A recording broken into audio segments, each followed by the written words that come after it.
Boltman here alongside Jesse Granger for another episode of the Athletic Hockey Show, coming at you just after the conclusion of preliminary play at the Olympics. Mark Lazarus going to join us from Milan shortly.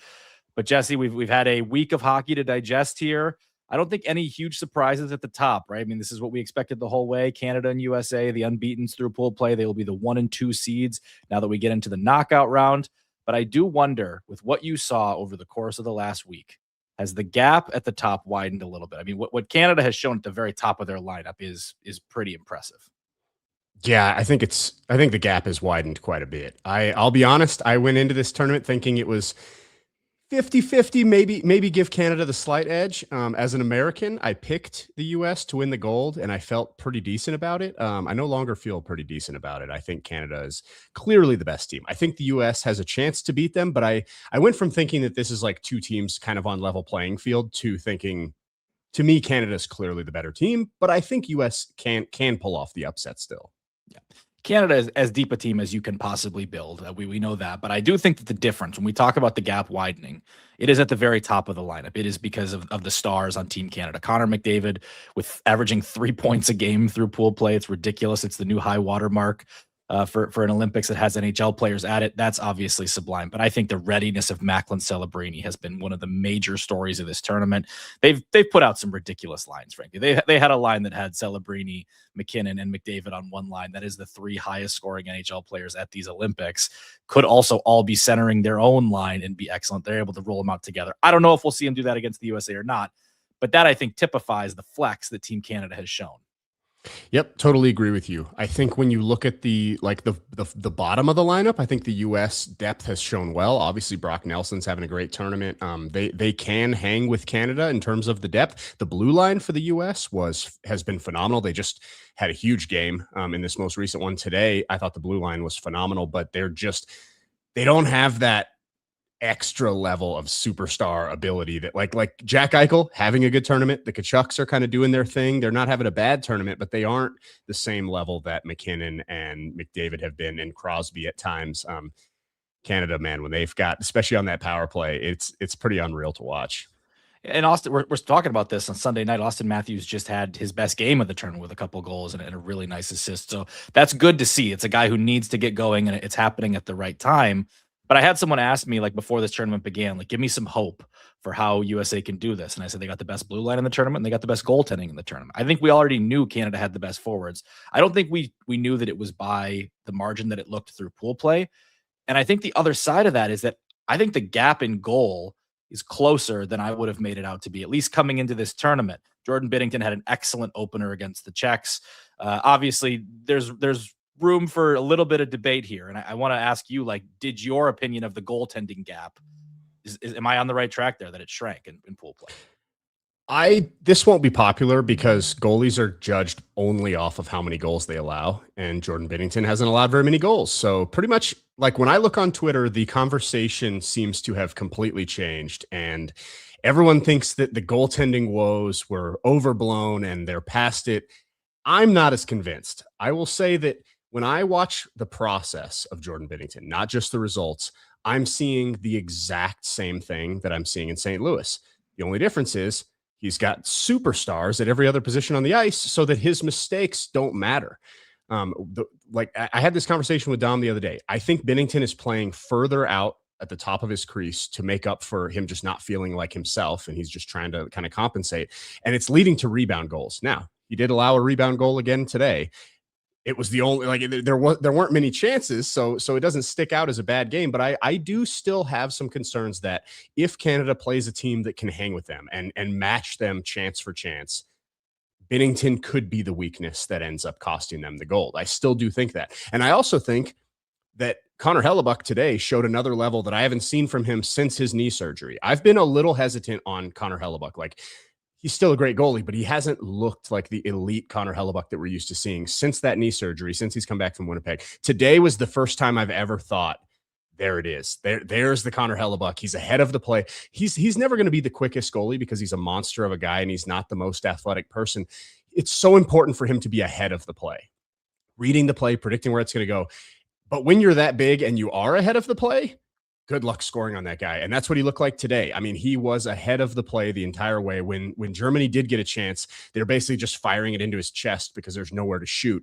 That was the Connor Hellebuck that I was kind of waiting to see. Now we'll see as the competition gets better for both Binnington and Hellebuck where their games go. But as much as I just said, I think the gap is bigger. I do think that the goaltending still is the reason. Like if Connor Hellebuck plays his A game and Binnington's not quite as strong as Canada needs him, that's how the U.S. wins this game. If we end up getting the matchup we're all expecting. And that's the key point here, because they are the top 2 seeds. It's not a guarantee that we're going to get that matchup, although it does set up that if it happens, it's going to come in the gold medal game. Let's talk about the paths that these 2 teams are going to have to take to make that a reality, though. For Canada, it looks a little easier on paper, right? The USA is very likely going to get a quarterfinal matchup with Sweden. We do not expect Canada is going to be tested to quite that same degree, but they are going to still see some very real teams here. There's a chance they could see Czechia in the quarterfinal, a team that they, obviously shut out in a dominant effort in the first game of this tournament, but who absolutely on the right game can give them a real challenge. Finland, a very possible outcome for them in the semifinal round. Those are 2 very good teams. They're teams that are not going to probably be able to trade chances. That was what you kind of said in the Binnington discussion, is if they play a team that's trading chances with them. I don't know that I see trading chances, but we saw this in the Finland and Sweden game. If you trail Finland, they can really smother you. And so if Finland is able to score a goal early, they certainly have the talent to score first in any game. I think that could change the dynamic here. It's an interesting road for Canada, and there's certainly the possibility that Germany upsets Slovakia, or maybe it's not even an upset. That's the 6-3 game as it would slot, assuming everything goes according to plan. And then it could be Canada, Germany, and Finland could be the United States problem. So it's an interesting set of circumstances here. I think I prefer Canada's path to the United States.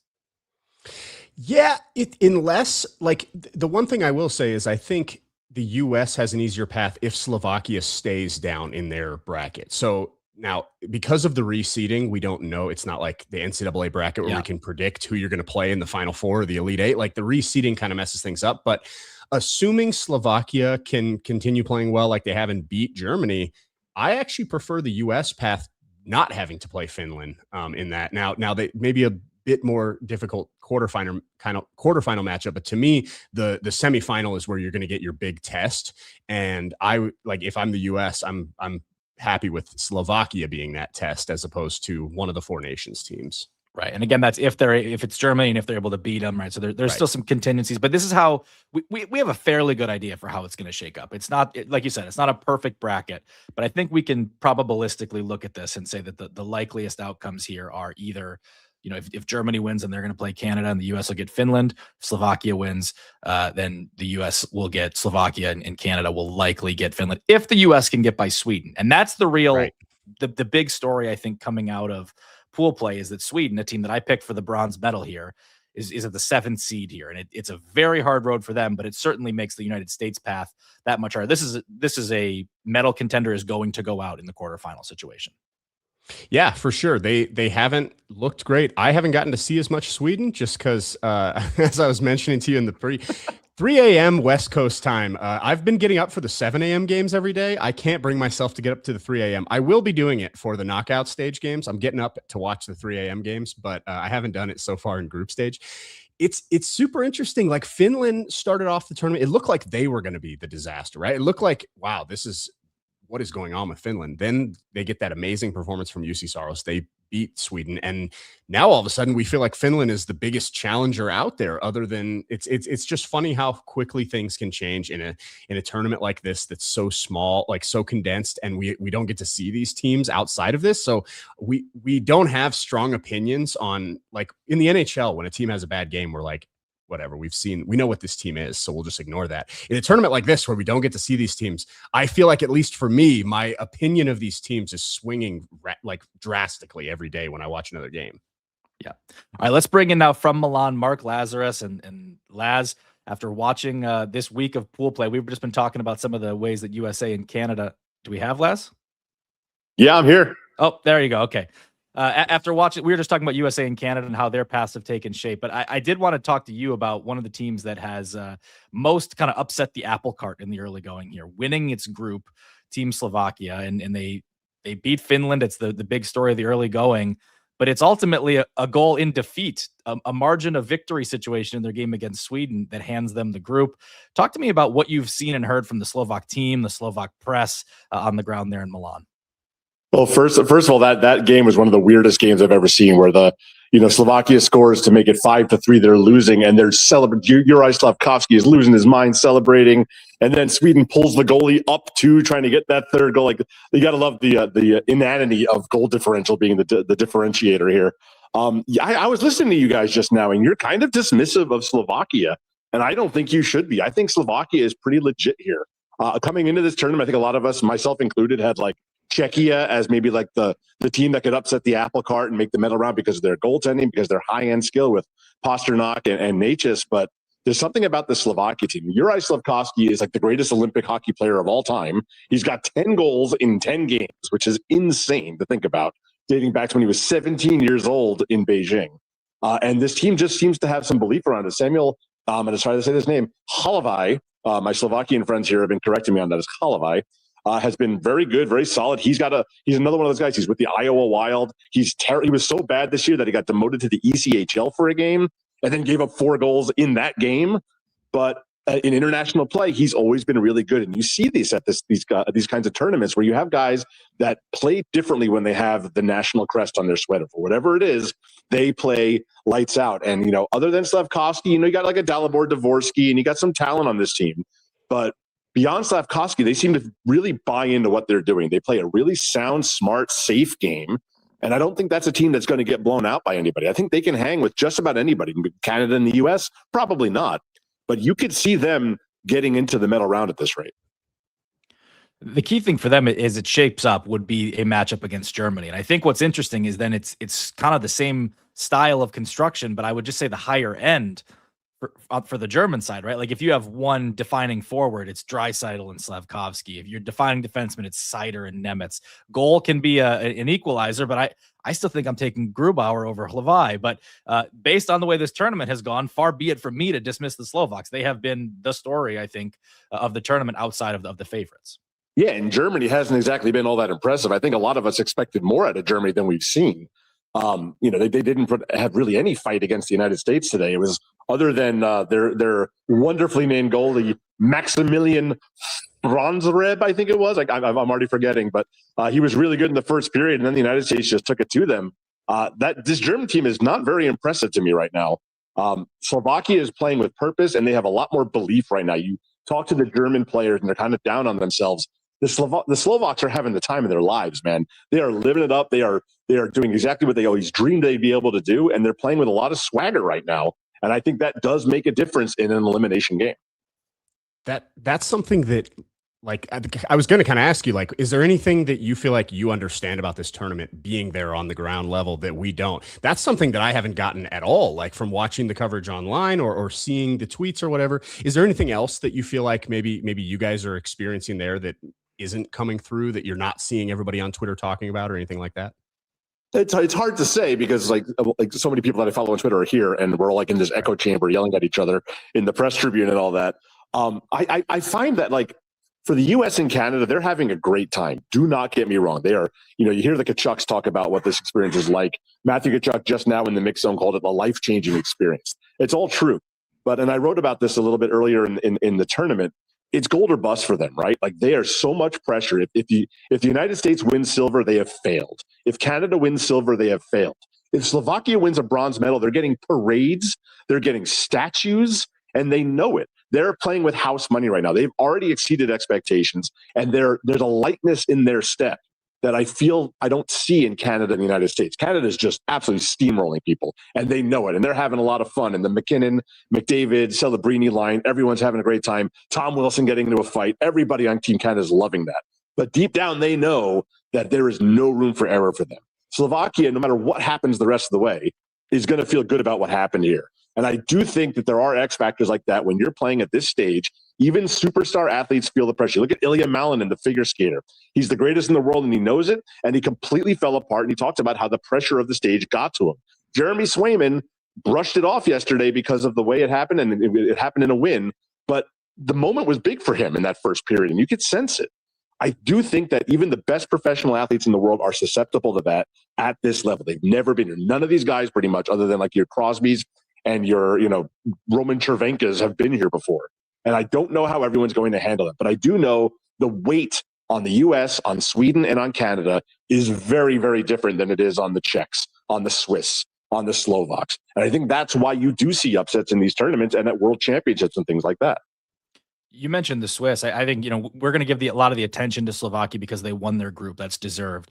But I think Switzerland had as good a pool play round relative to expectations as anyone in this tournament. They ultimately take second in Group A. It's the Canada group. So, you have a decisive defeat at the hands of the tournament favorites on there to, throw everything out of whack a little bit. But just pound for pound, the Swiss, certainly a medal contender coming out of the preliminaries.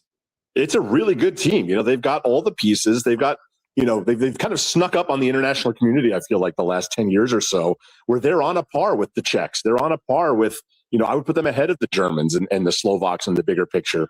They're in that second tier. They're fighting with Finland, really, to be the number 14, right? That it's the US, Canada, and Sweden, and then it's Finland, and then it's Czechs and Swiss, and maybe the Germans on a good day, and the Slovaks are trying to get to that point. The Swiss are legit. Like, that's a tough team. They've won silver in Worlds the last couple of years. Their goalie, I know that Jesse must love Leonardo Giannoni. I have so much enjoyed talking to Leonardo Giannoni. He's 38. He's just like the nicest guy in the world. He's a very bright guy, and he's really delightful to talk to. There's a lot to like about that Swiss team. Do they have the firepower to hang with the big boys? Probably not. But they could give you all kinds of fits. And again, all it takes, and now that we're in the single elimination, every team left can get goalied. Canada can get goalied. We saw it in Sochi with Kristers Gudalevskis almost upsetting them in the quarterfinal round with Latvia. Latvia almost beat Canada. That 2014 Sochi Canadian team is the greatest team ever assembled, and they almost lost to Latvia in the quarterfinal round. It was tied 1-1 with 7 minutes to go because Kristers Gudalevskis went nuts. That can always happen, and there's a lot of good goalies. Lucas Dostal can do that. Leonardo Giannoni can do that. Maybe even Samuel Halavai can do that. We don't know. That's the beauty of this tournament, is we don't know. It only takes one guy. Yeah. I know we're going to have to let you out of here to write in just a second here, but I do want to just get your thoughts on the favorites, on USA and Canada. That's where we led the show with. So people have heard from us on this, but how did the first week here of play affect your outlook for both Canada and the US?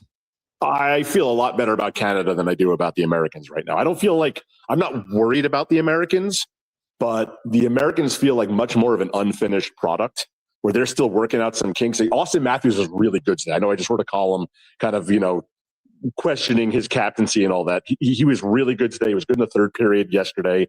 That's a great sign. When he's good and those top two lines are going, Eichel, Matthews down the middle, that can compete with anything Canada can throw at them.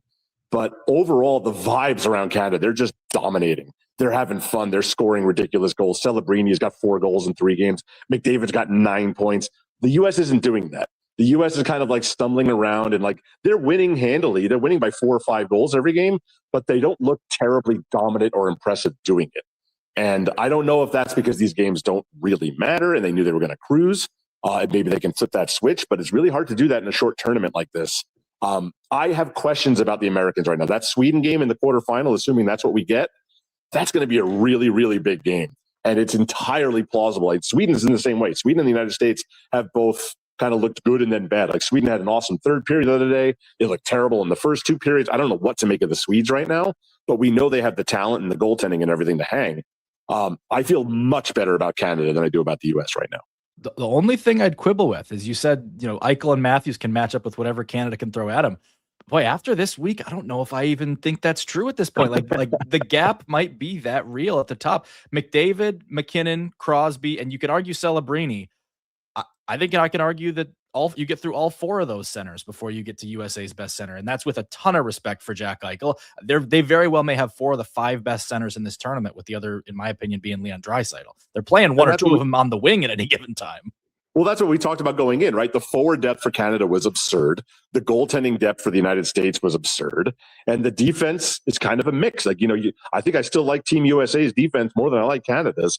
And the question is, can they slow those guys down? Because right now, Canada has not played a team that is worthy of them. And I don't, it's one thing to beat up on some of these smaller countries. I want to see what they can do against a Finland, a really good defensive, smart, responsible team like Finland. And of course, I want to see what they can do against the United States. Yeah. All right, Les, thanks for jumping on with us here. I know you got to go right. We always appreciate hearing from you, and eat some pizza for us. All right. Dude, all I'm eating is arena food. Jesse's talking about being up at 3 a.m. I don't get back to the hotel till 3 a.m. every day. So he's like living a bizarro life as me.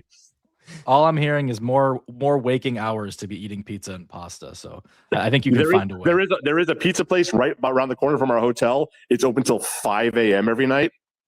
I just want to say the Athletic has been there frequently. I would hope so. Fantastic. All right, Laz, get some sleep, man. Thank you. Thanks, guys. That was Mark Lazarus joining us from Milan. A lot of good stuff there from Laz, Jesse, and I think he's right to say that maybe we're taking for granted the ease of the Slovaks. It's just there's such a star power gap, right? Like I don't think that they're just a cute story to win the group, but that when you get into these games where it's the volume of stars that they're going to see and the pressure that they're going to see them in, it's very hard for me to see them overcoming it. But that doesn't mean they can't medal. I mean, you win one game against Germany and you're in the medal round, and you could catch a team that's very dejected going into the bronze. And certainly, Right. Laz is right to point out that Slavkovsky has been as good as anybody in this tournament so far. Depending on like you said, depending on if they were to get to that bronze medal game, that game could mean a lot more for Slovakia than it does for whoever feels like it's a loss to get to the bronze medal game for them. The thing that he brought up that was interesting to me, and like, I wonder if because I totally agree with you. And he kind of agreed with us also that it seems like Canada's so far ahead of the US. Yeah. What if Canada's just better at this type of hockey, which, with respect to all the countries that Canada and the US have beat, they're kind of can crushing right now, right? Like they're beating up on teams that they should be beating up on. What if this Canadian team and the way they're constructed with the speed and the skill, what if they're just better than the US at embarrassing bad teams?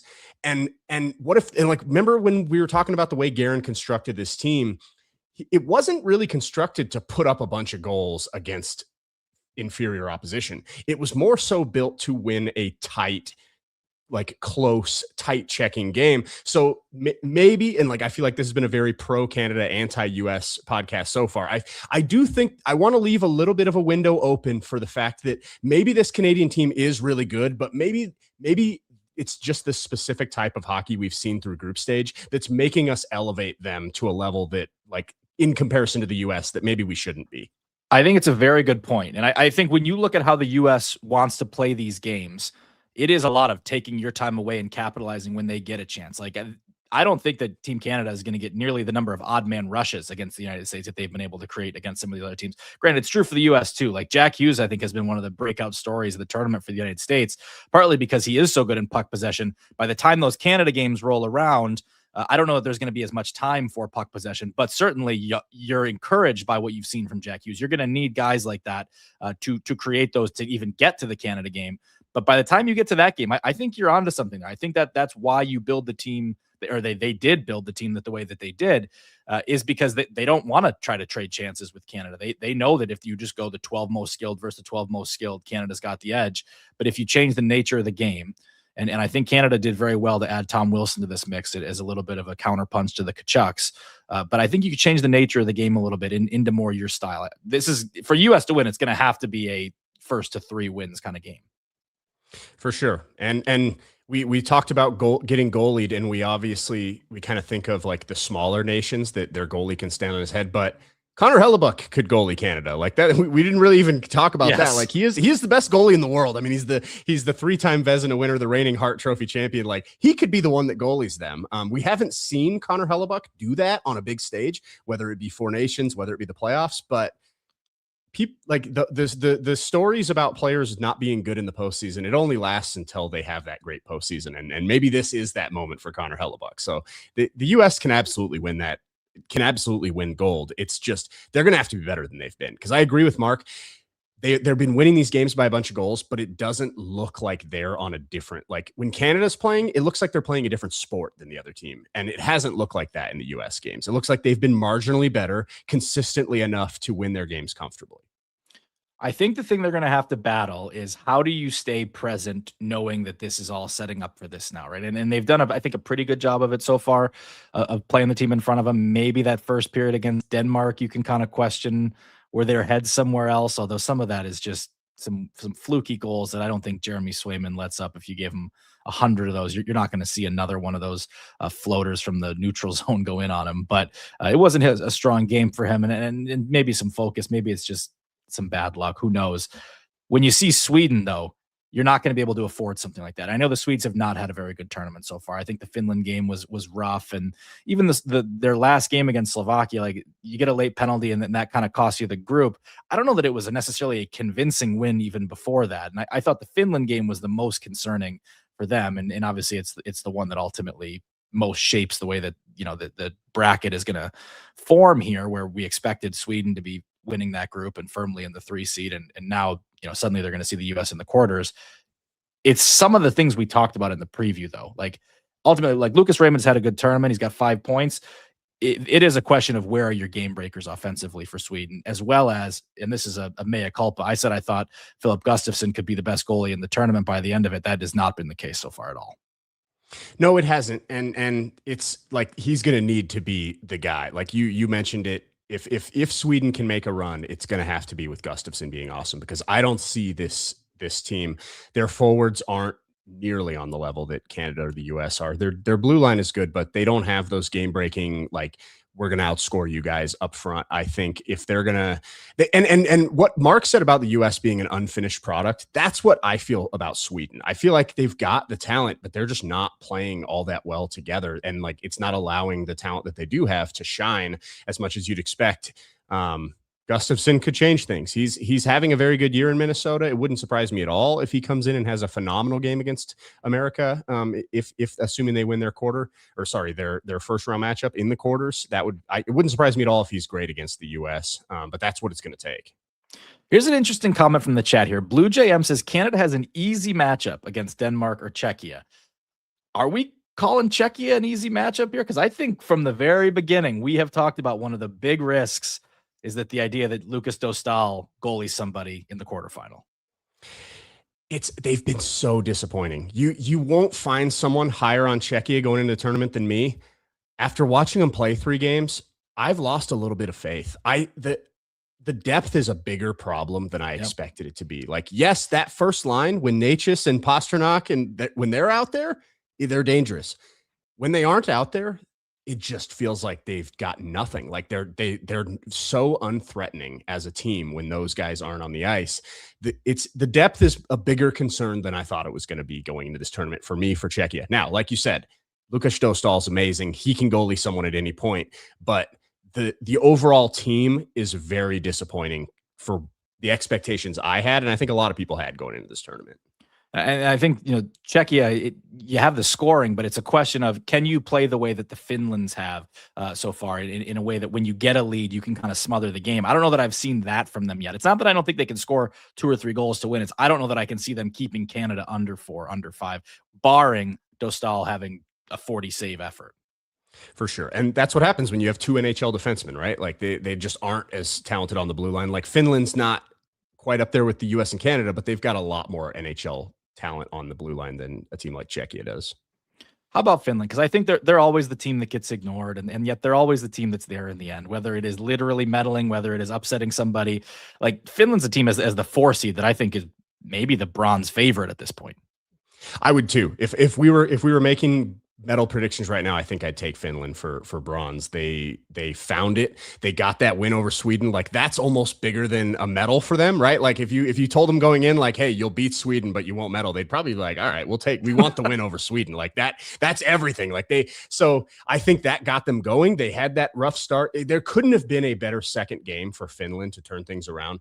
You lose that game to Slovakia. At the time, we didn't know Slovakia was as good as they are now. At the time, it was like, oh my gosh, like, is Finland broken? Like, what's wrong with Finland?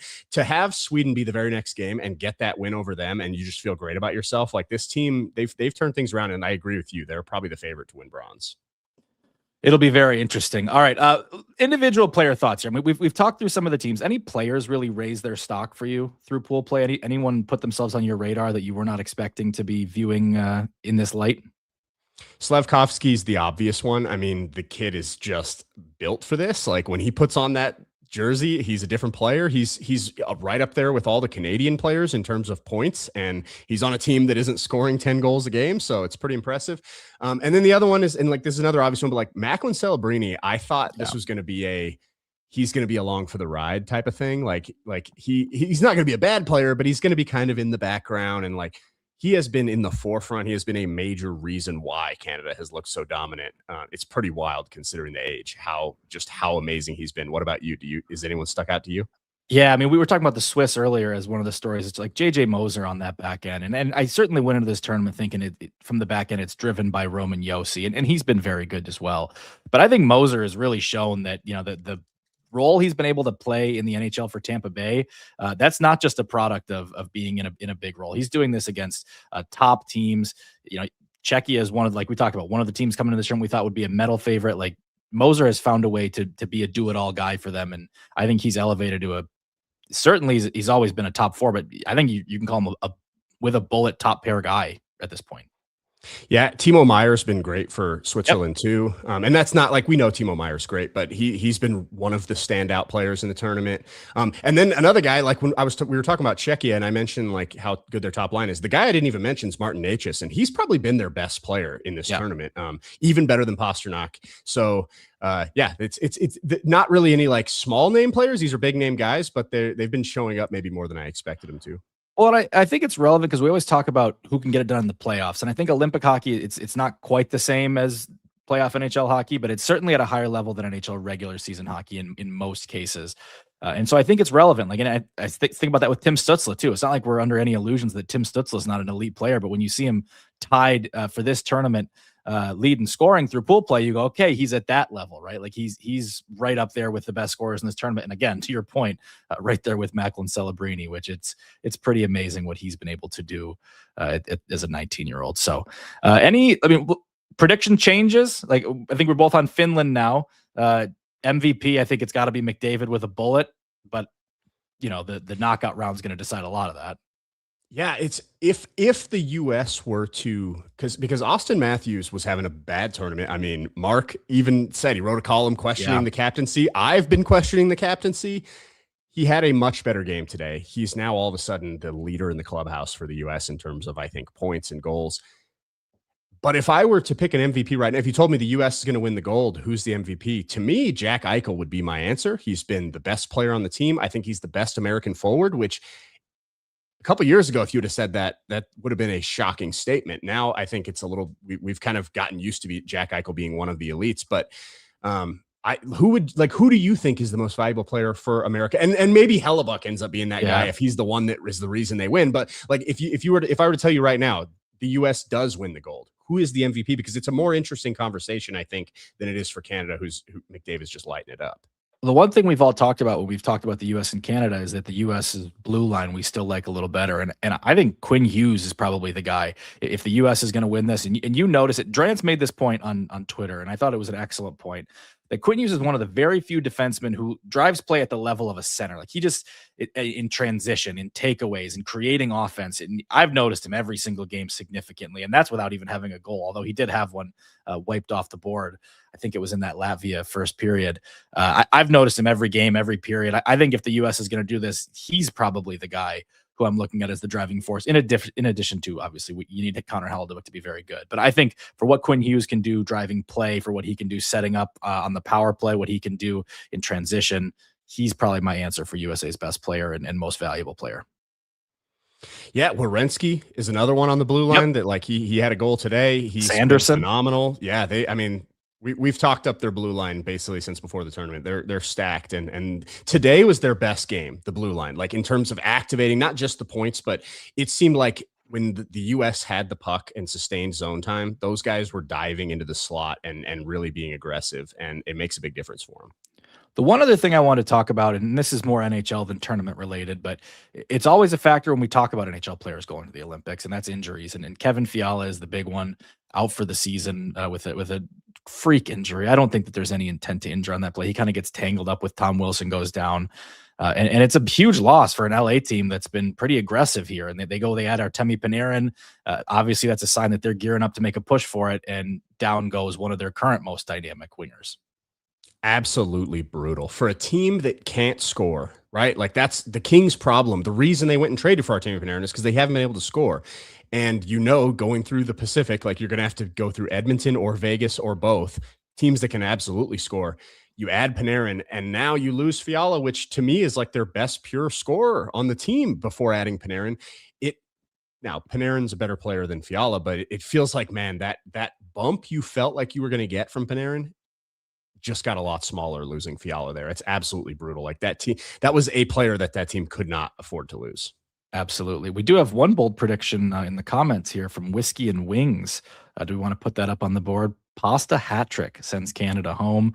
Very bold. It's a 10 on the bold scale. Not that David Pastrnak can't score a hat trick, but that he's going to do it and Czechia is going to eliminate Canada. That's probably about what it would take for Czechia to pull off that upset, Jesse.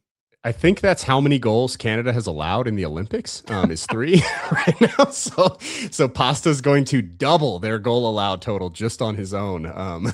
It would be fun. I sign me up, but 10 of 10 on the bold scale. We'll give you your flowers if you know that one, Whiskey and Wings. That is going to do it for us in this live stream. Thank you guys for joining us. Just a reminder, we're going to be going live every day through the end of the women's and men's tournaments next Sunday. Make sure you're subscribed on YouTube at youtube.com/@theathletichockeyshow. Obviously, you can listen wherever you get your podcasts as usual. Thanks for listening. We'll talk to you soon.